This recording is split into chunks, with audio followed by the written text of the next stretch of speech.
बिस्मिल्लाहिर्रहमानिर्रहीम। कचरे के खिलौने।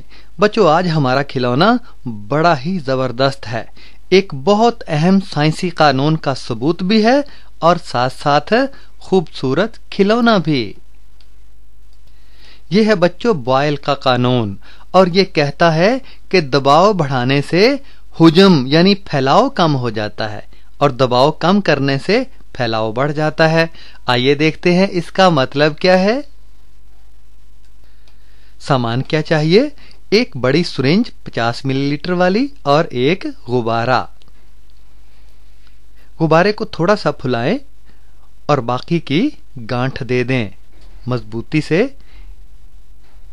और फालतू हिस्सा काट दें। ये एक लूची बन गई। लूची बच्चे जो फुलाते हैं, और इस लूची को सिरिंज की बैरल में डाला और इसके पीछे इसका धकेलू लगा दिया।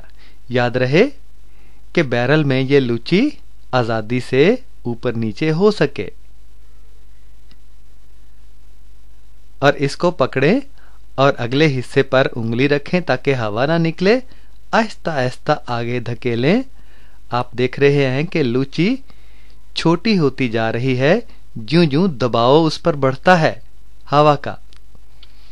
ये छोटी हो गई है और अब पीछे करें, दबाव कम हो रहा है तो लूची बड़ी हो गई है। तो साबित हो गया ना क्या चीज? यही के दबाव बढ़ाने से हुजम कम होता है यानी फैलाव कम होता है और दबाव घटाने से हुजम बढ़ता है, फैलाव बढ़ता है। आपने देखा ना, गुब्बारे के ऊपर जब दबाव बढ़ा तो गुब्बारे का फैलाव कम हो गया और गुब्बारे के ऊपर जब दबाव कम कर दिया तो उसका फैलाव बढ़ गया। यही तो है बॉयल का कानून।